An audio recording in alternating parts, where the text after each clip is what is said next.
আসসালামু আলাইকুম, সকলকে প্রীতি ও শুভেচ্ছা জানিয়ে শুরু করছি কমার্স ক্যারিয়ার এবং আর্টস ক্যারিয়ারের ধারাবাহিক রেকর্ড ক্লাসে। আজকে আমরা বাংলা ব্যাকরণিক শব্দ শ্রেণী এই টপিকটা থেকে অর্থাৎ চট্টগ্রাম বোর্ডে আসা প্রশ্ন নিয়ে আমরা আলোচনা করব। সো খেয়াল করে দেখো, আমরা এখন বোর্ড পরীক্ষার আগে আমরা যত বেশি বোর্ড প্রশ্ন সলভ করতে পারবো আমাদের পরীক্ষার জন্য তত বেশি ভালো হবে। সো আমরা বেশি বেশি প্র্যাকটিস করব এবং এতে করে আমাদের পরীক্ষা অনেক অনেক ভালো হবে। সো খেয়াল করে আমরা আজকে চট্টগ্রাম বোর্ড নিয়ে আলোচনা করবো। আমরা চট্টগ্রাম বোর্ড 2024, তারপরে 2023, তারপরে 2022, 19, 18, মোটামুটি আমরা সবগুলো সলভ করার চেষ্টা করব। খেয়াল করে দেখো। ওকে,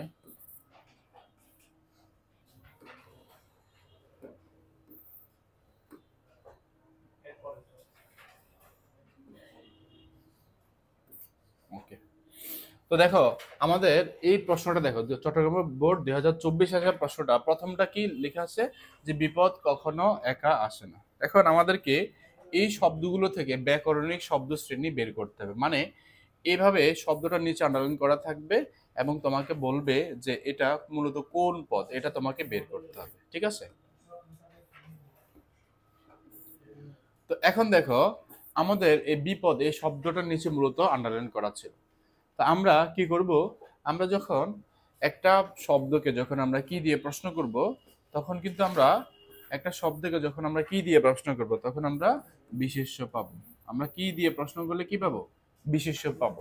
এখন আমরা এই প্রশ্নটাকে আমরা কি দিয়ে প্রশ্ন করি যে কি কখনো একা আসে না, বিপদ কখনো একা আসে না। কি কখনো একা আসে না, বিপদ কখনো একা আসে না। ওকে, তাহলে এই বিপদ এটা হচ্ছে কি একটা বিশেষ্য পদ। তাহলে এটা হচ্ছে একটা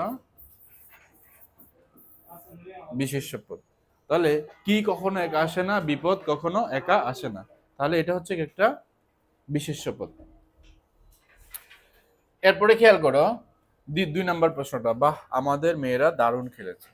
তাহলে এইখানে বাহ এটা মূলত ব্যাকরণিক শব্দ শ্রেণীর মধ্যে কোন শ্রেণীর অন্তর্ভুক্ত? মানে বিশেষ করে বিশেষ্য, বিশেষণ, অব্যয়, তারপর হচ্ছে আবেগ শব্দ, এইগুলোর মধ্যে কোনটার মধ্যে পড়তেছে? খেয়াল করে দেখো, বাহ এই শব্দটা দিয়ে কিন্তু মূলত মনের ভাব প্রকাশ পাচ্ছে, তাই তো? অর্থাৎ মনের ভাব প্রকাশ করার জন্য আমরা সাধারণত যে শব্দগুলো ব্যবহার করে থাকি সেটাকে বলা হয় আবেগ শব্দ। যেমন দেখো, আমরা আবেগ শব্দগুলোকে আমরা কিভাবে ব্যবহার করি? যেমন দেখো, আবেগ শব্দ যে ব্যবহার করতে আমরা কোন কোন শব্দ ব্যবহার করি? বাহ, তারপর আর কি ব্যবহার করি? জি, আচ্ছা, তারপরে আর কি ব্যবহার করি? ওহ। তাহলে এই বাহ এটা হচ্ছে একটা আবেগ শব্দ। তাহলে আমরা লিখে নিলাম যে বাহ এটা হচ্ছে একটা আবেগ শব্দ। তাহলে আমাদের এই বোর্ড পরীক্ষায় জাস্ট অ্যান্সারটা লিখে দিতে হবে, বাহ ইকুয়াল আবেগ শব্দ। জাস্ট আমরা এইভাবে আমরা অ্যান্সারটা লিখে দেব। ওকে, নেক্সট আমরা যদি এই 3 নম্বর প্রশ্নে আসি, যে বুঝিয়েছিলাম মেয়েটির রূপ বড় আশ্চর্য। দেখো, আমাদেরকে কিন্তু মূলত ওই পদের মধ্যে যে মূলত ওই পদটা মূলত কোন পদ সেটা কিন্তু আমাদেরকে বের করতে হবে। এখন দেখো, বুঝিয়েছিলাম যে মেয়েটির রূপ বড় আশ্চর্য। এখন তুমি এটা কিন্তু এমনি বোঝা যাচ্ছে যে বুঝিয়েছিলাম এটা কিন্তু একটা ক্রিয়াপদ, তাই তো? জাস্ট আমরা এখানে ক্রিয়াপদ লিখে দিলে হবে। বুঝিয়েছিলাম হচ্ছে কি একটা ক্রিয়াপদ। ওকে, জাস্ট আমরা কি করব? ক্রিয়াপদ লিখে দেব। 4 নম্বর প্রশ্নটা যদি দেখি, 4 নম্বর প্রশ্নটা কি? আর আমি লজ্জা জানালার বাহিরে মুখ বাড়াইয়া প্রকৃতির শোভা দেখিতে লাগিলাম। মানে প্রকৃতির সৌন্দর্য দেখিতে লাগিলাম। তাহলে তুমি দেখো যে প্রকৃতি এটা কিন্তু একটা বিশেষ্য পদ। তাহলে কিসের শোভা? প্রকৃতির শোভা। প্রকৃতি, তাহলে কি বা কিসের দিয়ে প্রশ্ন করলে আমরা কি পাবো? বিশেষ্য পাবো। তাহলে আমরা কি করব? এই প্রকৃতি এটা যে একটা বিশেষ্য, জাস্ট আমরা এটা লিখে দিব। নেক্সট আমরা যদি আসি এই প্রশ্নে, যে ওরকম বিনয়ের চেয়ে অহংকারের পৌরুষ অনেক অনেক ভালো। এখন আমরা এই প্রশ্নটাকে যে পৌরষ, এটা মূলত কোন ব্যাকরণিক শব্দশ্রেণী, আমরা এটা বের করব। আচ্ছা আমি একটু ওকে ওকে সাদা না, লালটা দিয়ে দেখি। আচ্ছা তাহলে এখন আমি প্রশ্ন করি তো, ওরকম বিনয়ের চেয়ে অহংকারের পৌরষ অনেক ভালো, তাহলে কি অনেক অনেক ভালো? যে পৌরষ, অহংকারের পৌরষ অনেক অনেক ভালো, তাহলে কি দিয়ে প্রশ্ন করলে আমরা কি পাবো? আমরা পাবো বিশেষ্য পদ। তাহলে এটা হচ্ছে একটা বিশেষ্য পদ, জাস্ট এটুকু আমরা লিখে দেব। তাহলে এটা হচ্ছে একটা বিশেষ্য পদ। আচ্ছা এরপর 6 নম্বর প্রশ্নটা যদি দেখি, অতএব আমাদের দৃষ্টিভঙ্গি পাল্টাতে হবে। অতএব আমাদের দৃষ্টিভঙ্গি পাল্টাতে হবে। আমরা এই দৃষ্টিভঙ্গি কোন ব্যাকরণিক শব্দশ্রেণী, এটা বের করব। তাহলে আমি যদি প্রশ্ন করি যে কি পাল্টাতে হবে, দৃষ্টিভঙ্গি পাল্টাতে হবে। কি পাল্টাতে হবে? দৃষ্টিভঙ্গি পাল্টাতে হবে। কি দিয়ে প্রশ্ন করার পরে যদি অ্যান্সার পাই, আমরা সেটাকে বিশেষ্য পদ দিব। ঠিক আছে, জাস্ট আমরা বিশেষ্য লিখে দিলেই হবে। তারপর নেক্সট আমরা যদি 7 নাম্বার প্রশ্নে আসি, যে ফুল কি ফোটেনি শাখে? ফুল কি ফোটেনি, এটা মূলত ফোটেনি পর্যন্ত, এটা আমরা লিখটা ফোটেনি।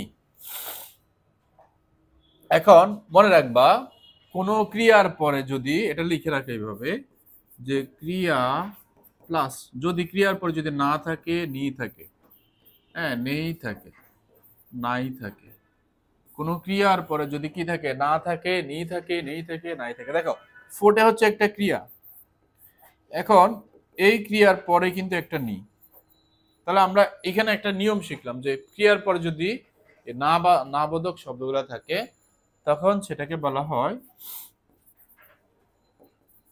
না বাচক ক্রিয়া বিশেষণ।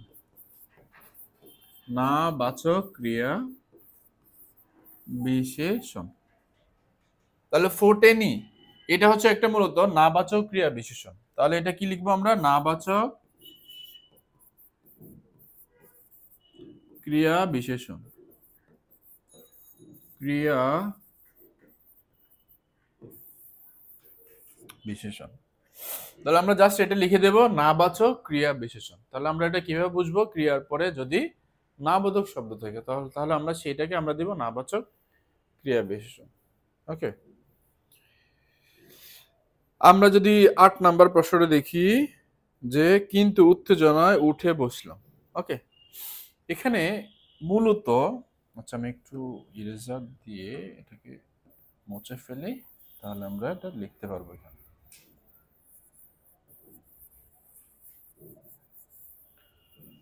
আমি আবার ক্লান্ত পথচারী।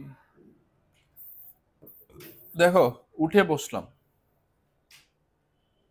এটা মূলত কোন ব্যাকরণিক শব্দশ্রেণী, আমরা এটাকে বের করতে হবে। খেয়াল করে দেখো, এখানে তুমি দুইটা দেখো তো, উঠে এটা একটা অসমাপিকা ক্রিয়া, বসলাম এটা হচ্ছে সমাপিকা ক্রিয়া, তাই না? এখানে কিন্তু ক্রিয়া দুইটা, প্রথমটা হচ্ছে অসমাপিকা, দ্বিতীয়টা হচ্ছে সমাপিকা। এটা কিভাবে বুঝলাম? উঠে এটা কিন্তু মনের ভাব সম্পূর্ণ প্রকাশ করে না, তাই না? উত্তেজনায় উঠে আর কিছু বললাম না, কিন্তু বসলাম কথাটা বললে কিন্তু মনের ভাব সম্পূর্ণ প্রকাশ করে। তাহলে প্রথমে অসমাপিকা, দ্বিতীয়টা হচ্ছে সমাপিকা। তাহলে মনে রাখবা, যদি প্রথমটা অসমাপিকা ক্রিয়া থাকে এবং পরেরটা সমাপিকা ক্রিয়া থাকে, এবং দুইটা যদি পাশাপাশি থাকে, তখন আমরা সেটাকে অ্যান্সারটা দিব যৌগিক ক্রিয়া। কি দিব? যৌগিক ক্রিয়া।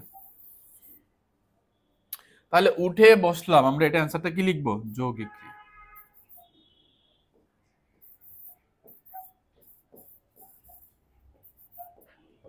তাহলে এটা হচ্ছে কি একটা যৌগিক ক্রিয়া।